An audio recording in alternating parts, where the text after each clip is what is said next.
आज हम बात करेंगे प्रेगनेंसी के थर्ड मंथ के बारे में। 5 सेक्शंस में बात करेंगे हर बार की तरह। बेबी डेवलपमेंट, डाइट एंड आपकी हेल्थ, और उसके बाद मेंटल हेल्थ के बारे में, मदर की बॉडी में क्या क्या चेंजेस होते हैं, और मेरी तरफ से आपके लिए थर्ड मंथ के लिए क्या एडवाइस है।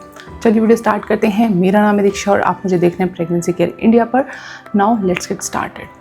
तो सबसे पहली चीज़ आती है कि आपके बच्चे का डेवलपमेंट क्या होता है। तो थर्ड मंथ में भी बच्चे की ग्रोथ जो होती है वो काफ़ी रैपिडली होती है, बहुत तेज़ होती है। और पिछली बार की तरह जब बच्चे का साइज़ जो राजमा के बराबर था, अभी वो एक नींबू के बराबर, लेमन के बराबर हो जाता है।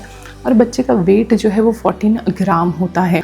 बच्चे की हार्ट बीट जो है वो कंफर्म हो जाती है सेकेंड मंथ के एंड तक आते आते, यानी कि थर्ड मंथ पे बच्चे की हार्ट बीट जो है वो प्रॉपर आ जाती है। बच्चे के इंटरनल ऑर्गन्स बनना स्टार्ट हो जाते हैं, जैसे कि किडनी, लिवर, ये सारे ऑर्गन्स जो है वो बच्चे के बनना स्टार्ट हो जाते हैं।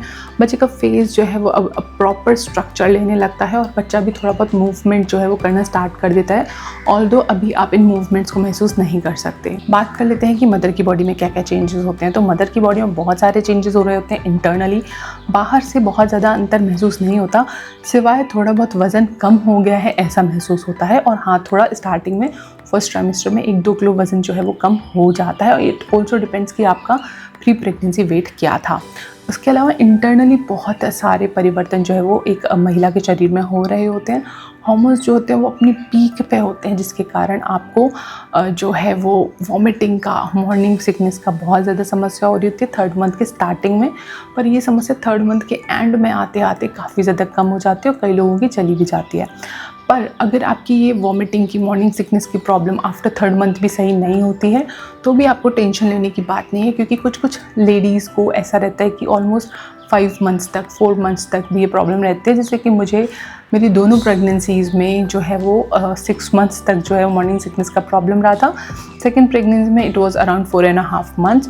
तो it totally depends person to person. अब बात कर लेते हैं कुछ डाइट और न्यूट्रिशन के बारे में। इस समय पे सबसे ज़्यादा ज़रूरी है कि आप आयरन रिच फूड खाएं। इस समय पे बहुत ज़्यादा चांसेस होते हैं कि एनीमिया की प्रॉब्लम हो जाती है लेडीज़ को। सो आयरन से रिच फूड्स हो गए, पालक हो गया, बीन्स हो गया, ये सारी चीज़ें आपको डेफिनेटली कंज्यूम करना चाहिए। इसके अलावा खूब सारा फाइबर लेना चाहिए, जिससे कि आपका पेट अच्छा बना रहे और किसी भी तरीके की बीमारी आपको ना हो। और उसके अलावा आपको सारे विटामिन्स, न्यूट्रिएंट्स को लेने के लिए फ्रूट्स एंड वेजिटेबल्स को कंज्यूम करना चाहिए। Folic acid is another thing जो कि बहुत ज़्यादा इंपॉर्टेंट होती है प्रेगनेंसी में। तो आपको स्टार्टिंग से फॉलिक एसिड्स के सप्लीमेंट्स दिए जाते हैं, क्योंकि इसके बहुत सारे रिसोर्सेज नहीं हैं। लेकिन आप बहुत सारे, मैंने एक लिस्ट बनाई है, ये वाली वीडियो आप देख लीजिए। इसमें मैंने बताया है कि प्रेगनेंसी में कौन कौन से फूड्स ऐसे खाने चाहिए जिनमें कि फॉलेट काफ़ी ज़्यादा होता है। तो you can add those foods in your diet, और also you have to add supplements भी आपने कंज्यूम करना चाहिए। ये जो फॉलेट होता है ये बच्चे के दिमाग के लिए बहुत ज़्यादा ज़रूरी होता है, बच्चे के स्पाइनल कॉर्ड के लिए बहुत ज़्यादा ज़रूरी होता है, उसके विकास के लिए it's very important. So folate आपको ज़रूर खाना चाहिए प्रेगनेंसी में, throughout the pregnancy. From the day जब आपको पता चलता है कि आप प्रेग्नेंट हैं, उस दिन से ही आपको फॉलिक एसिड जो है वो कंज्यूम करना चाहिए। कई लेडीज़ ने मेरे को कमेंट में लिखा था कि हमें फॉलिक एसिड जो है वो सूट नहीं करता। तो फिर उस केस में आप मेक श्योर करिए कि आपको फॉलिक एसिड आपकी डाइट से ज़रूर मिल रहा हो।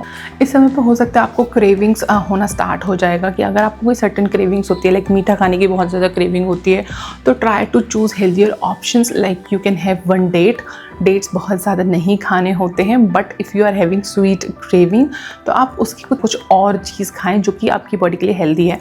साथ ही अगर आपको सॉल्टी या फ्राइड खाने का मन करे तो आप थोड़ा सा भेलपूरी बना के खा सकते हैं। ना ही ये सिर्फ हेल्दियर ऑप्शन है, बल्कि आप फ्राइड फूड से बचेंगे और बहुत सारी समस्याओं से आप बच सकते हैं। तो try to opt for healthier choice. लेकिन समटाइम्स अगर आपको लगता है कि बहुत ज़्यादा क्रेविंग हो रही है तो आपको बहुत ज़्यादा मन मारने की ज़रूरत नहीं है। आप पोर्शन कंट्रोल करके उस चीज़ को थोड़ा कंज्यूम कर लीजिए, बट मेक श्योर कर लीजिए कि वो आपकी प्रेगनेंसी में किसी तरीके की हार्म ना करे। अपार्ट फ्रॉम दैट, जैसे कि मन करा कभी पकोड़े खाने का, तो थोड़ी क्वांटिटी में आप पकोड़े खा सकते हैं। ऐसा नहीं है कि आपको बिल्कुल ही नहीं खाना है। थोड़ा मन को भी सेटिस्फाई रखना इज़ वेरी इंपॉर्टेंट। तो थोड़ी थोड़ी क्वांटिटी में you can have your you can satisfy your cravings. और साथ साथ ही साथ पानी पीना again it's very important in your pregnancy. और बहुत सारी लेडीज़ को डिहाइड्रेशन होता है बिकॉज यूरिनेशन की प्रॉब्लम बहुत ज़्यादा होती है, बार बार यूरिन जाने की अर्ज हो रहती है, तो इस वजह से लेडीज़ बहुत ज़्यादा कोशिश करती है कि हम कम पानी पिएँ, जिससे कि हमें बार बार जो है वो यूरिन के लिए नहीं जाना पड़ेगा। बट ऐसा नहीं करना है, ये आपके बच्चे को काफ़ी प्रॉब्लमेटिक कर देगा। एम्यूनिटिक सैक का जो फ्लूइड है दैट विल बी रिड्यूस्ड और बच्चे को काफ़ी हार्म हो सकता है। तो पानी की कमी नहीं होने देना शरीर में। चौथी इंपॉर्टेंट बात है मेंटल और आपकी इमोशनल हेल्थ के बारे में। So because of hormonal changes अभी भी आपके मूड स्विंग्स बहुत ज़्यादा हो रहे होते हैं, इमोशनली अनस्टेबिलिटी आपको फील होती है, sometimes you are very sad, sometimes you are very happy. So emotional stability लाने के लिए आपको सबसे पहली चीज़ वॉक करना चाहिए। 5 मिनट 10 मिनट के लिए आप घर से बाहर ज़रूर जाइए, वॉक करिए, ये आपको बहुत ज़्यादा मेंटल पीस देगा। साथ ही साथ पानी आपको अच्छे से पीना है, डीप ब्रीदिंग करनी है, मेडिटेशन करना है, बट डीप ब्रीदिंग वाला मेडिटेशन करना है।